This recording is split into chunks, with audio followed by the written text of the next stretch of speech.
इस वीडियो में कंप्यूटर के 30 इंपॉर्टेंट क्वेश्चन डिस्कस करेंगे और ये मैक्सिमम क्वेश्चन बार बार पूछा जाता है। अक्सर बेल्ट्रॉन को देखकर ये सारा क्वेश्चन सेटअप किया गया है, हालांकि बहुत सारे एग्जाम में ये कंप्यूटर का क्वेश्चन पूछा गया है। तो चलिए, पहला क्वेश्चन है, इनमें से क्रे क्या है। तो सबसे पहले आप ये समझिए कि क्रे एक सुपर कंप्यूटर है और सुपर कंप्यूटर दुनिया का सबसे बड़ा, सबसे महंगा और सबसे तेज कंप्यूटर होता है। अगर इसमें से अगर हम देखा जाए अकॉर्डिंग टू इसके साइज़ के अनुसार, तो सबसे छोटा होता है माइक्रो कंप्यूटर, माइक्रो कंप्यूटर से बड़ा होता है मिनी कंप्यूटर, मिनी कंप्यूटर से बड़ा होता है मेन फ्रेम और उससे बड़ा होता है सुपर कंप्यूटर। यानी पहला माइक्रो कंप्यूटर होगा, दूसरा आपका मिनी होगा, तीसरा आपका मेन फ्रेम होगा और चौथा आपका सुपर कंप्यूटर होगा। और वो भी किसके अनुसार? साइज के अनुसार, स्पीड के अनुसार भी आप कह सकते हैं। चलिए, क्वेश्चन नंबर 2 है, प्रथम पीढ़ी के कंप्यूटर प्रयोग करते थे। जब फर्स्ट जनरेशन का कंप्यूटर मार्केट में आया तो उसमें क्या ही हो, transistor, magnetic core, vacuum tube या सिलिकॉन चिप। तो फर्स्ट जनरेशन के कंप्यूटर में वैक्यूम ट्यूब का यूज़ किया गया था। फर्स्ट जनरेशन में क्या किया गया था? Vacuum tube. फिर वैक्यूम ट्यूब को रिप्लेस करके सेकंड जनरेशन में क्या लगाया? ट्रांजिस्टर। चलिए, क्वेश्चन नंबर 3 है, .com। अक्सर किसी भी वेबसाइट के लास्ट में आप .com देखे होंगे। .com का संबंध इनमें से कौन से क्षेत्र के साथ है? कला से संबंधित है, व्यापारिक संस्था है, व्यक्तिगत है या ये सभी है? सही आंसर होगा ऑप्शन नंबर बी, व्यापारिक ऑर्गेनाइज संस्था होगा। यानी कहने का मतलब है .com अगर डोमेन नेम में लगा दिया जाए, ये जो डोमेन लगा दिया जाए, तो इसका मतलब वो कमर्शियल है, लाभ कमाने वाली कंपनी, जो ये बिजनेस करने वाली जो ऑर्गेनाइजेशन होता है उस वेबसाइट के लास्ट में .com होता है। नेक्स्ट क्वेश्चन है, लिनक्स किस किस्म का सॉफ्टवेयर है? सॉफ्टवेयर तो आप जानते हैं, कंप्यूटर को चलाने के लिए सॉफ्टवेयर चाहिए, काम करने के लिए भी सॉफ्टवेयर चाहिए। तो ये जो लिनक्स है ये किस टाइप का सॉफ्टवेयर है? ये है आपका ओपन सोर्स सॉफ्टवेयर है। कहने का मतलब जैसे एक ऑपरेटिंग सिस्टम होता है उस तरह से है। नेक्स्ट है, पहले से चल रहे कंप्यूटर को रीस्टार्ट करना क्या कहलाता है? मान लीजिए कोई कंप्यूटर चल रहा है और उस कंप्यूटर को रीस्टार्ट करें। रीस्टार्ट करने का मतलब है कि उसका वो कंप्यूटर अपने आप बंद होगा। अपने आप मतलब कि आप जब रीस्टार्ट करेंगे तो बंद होगा और फिर अपने आप स्टार्ट हो जाएगा। इस प्रोसेस को हम क्या कहते हैं? इस प्रोसेस को हम रीबूटिंग कहते हैं। नेक्स्ट है, ORG का संबंध इनमें से कौन से क्षेत्र के साथ है? ORG अक्सर ये भी एक डोमेन नेम है। ये भी क्या है? .org क्या है? एक डोमेन नेम है। और ये किससे संबंधित है? ये होगा आपका संगठन यानी ऑर्गेनाइजेशन से संबंधित। खैर, शॉर्ट से भी समझ में आ रहा है।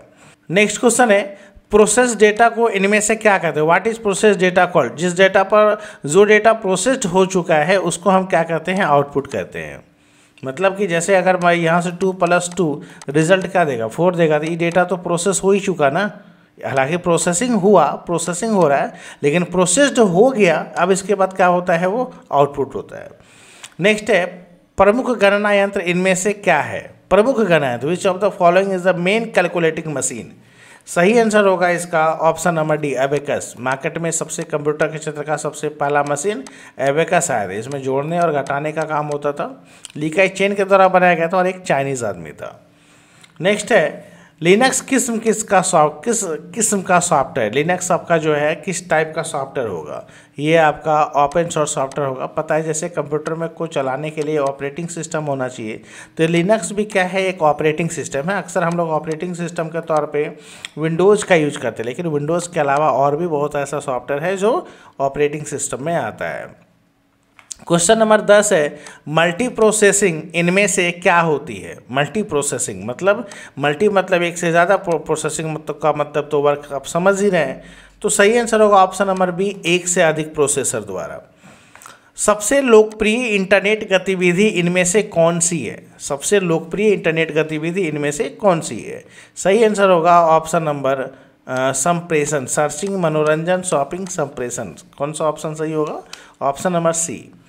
नेक्स्ट है, इनमें से कौन सी वैज्ञानिक कंप्यूटर भाषा है? Which of the following is a scientific computer language? Basic, Fortran, COBOL या पास्कल? सही आंसर होगा ऑप्शन नंबर बी, फोर्ट्रान। पूरा नाम होता है FOR से फॉर्मूला होता है, TRAN से ट्रांसलेशन होता है, फार्मूला ट्रांसलेशन।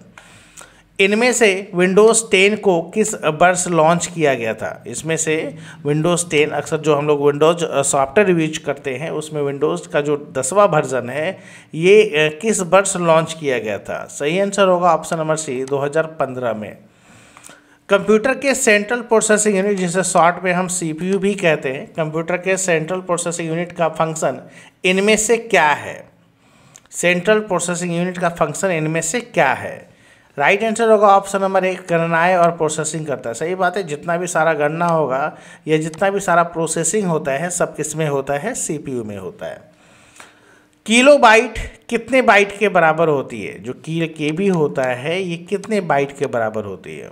तो किलोबाइट जो होता है 1024 बाइट के बराबर क्या होता है? 1024 बाइट इक्वल टू 1 KB होता है। ठीक है, नेक्स्ट क्वेश्चन है मेगाबाइट एमबी कितने बाइट के बराबर होती है? जो मेगाबाइट होता है कितने बाइट के बराबर होती है? तो इसमें भी वैसे ही होगा, ये थोड़ा सा अलग हो जाएगा। देखिए अगर मान लीजिए यहाँ से एमबी कह दिया, बाइट पूछ दिया, तो यहाँ पर ना थोड़ा सा क्वेश्चन हो सकता है कि आपका ये मिस्टेक भी हो, क्योंकि यहाँ से ना बाइट अगर पूछा है तो 1024 बाइट में आपका 1 KB होता है। ठीक है, और 1024 KB में 1 MB होता है।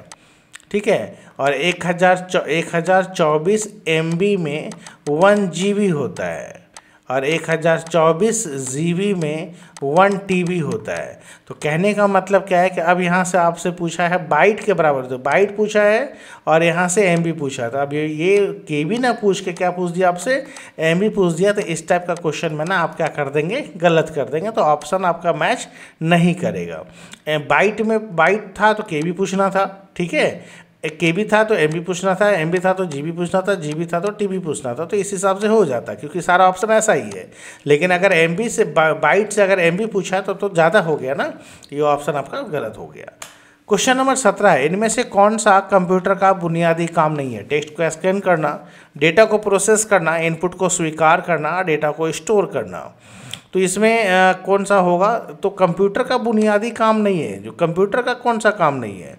कंप्यूटर का ये वाला काम नहीं, टेक्स्ट को स्कैन थोड़ी करता है, बाकी डेटा को प्रोसेस करेगा, इनपुट को स्वीकार करेगा, डेटा को स्टोर करेगा, लेकिन स्कैन करना ये तो स्कैनर का काम है, कंप्यूटर का काम नहीं है।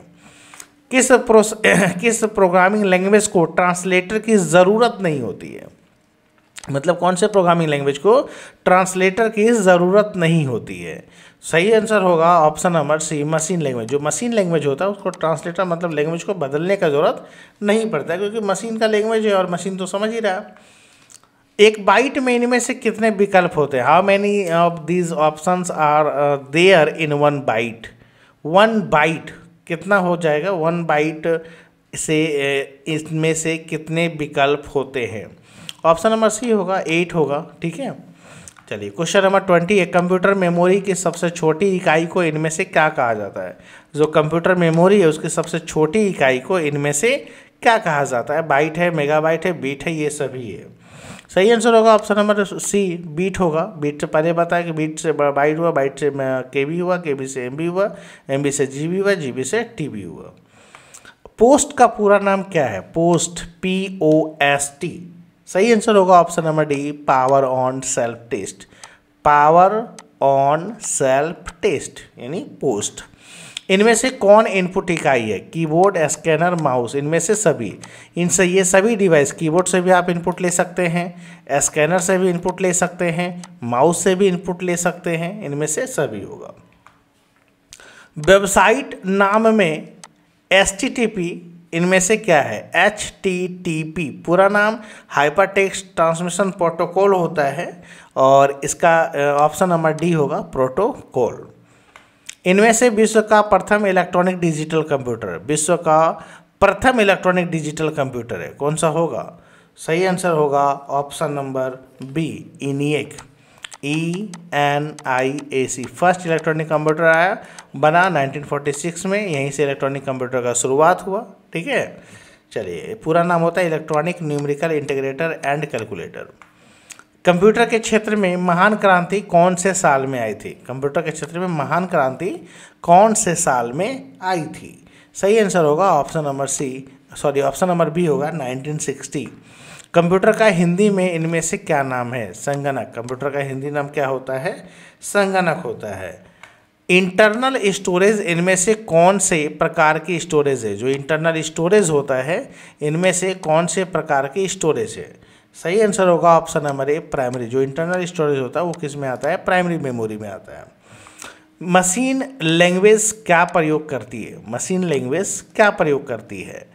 मशीन लैंग्वेज क्या प्रयोग करती है? सही आंसर होगा option number A, numeric code. Machine language क्या प्रयोग करती है? Numeric code. इनमें से ईथरनेट संबंधित है। जो ईथरनेट होता है ये किससे संबंधित है? ऑप्शन नंबर बी, लैन से। लैन का पूरा नाम क्या बताए थे? Local area network. इससे बड़ा कौन सा नेटवर्क होता है? MAN, metropolitan area network. उससे भी बड़ा कौन सा होता है? वैन, वाइड एरिया नेटवर्क। इनमें से कौन डेटाबेस से संबंधित है? इनमें से कौन डेटाबेस से संबंधित है? तो डेटाबेस है सर, नोट पर टाइपिंग करने के लिए, वर्ड टाइपिंग करने के लिए, एक्सेल डेटा एंट्री के लिए। तो माइक्रोसॉफ्ट एक्सेस जो है ये आपका डेटाबेस से संबंधित है। ठीक है, ये था 30 इंपॉर्टेंट क्वेश्चन, मैक्सिमम एग्जाम में पूछा गया, बहुत बार पूछा गया है। तो कोशिश कीजिए इन सभी क्वेश्चन को आप रट ले। चलिए मिलते हैं आप लोगों से नेक्स्ट वीडियो में। जय हिंद।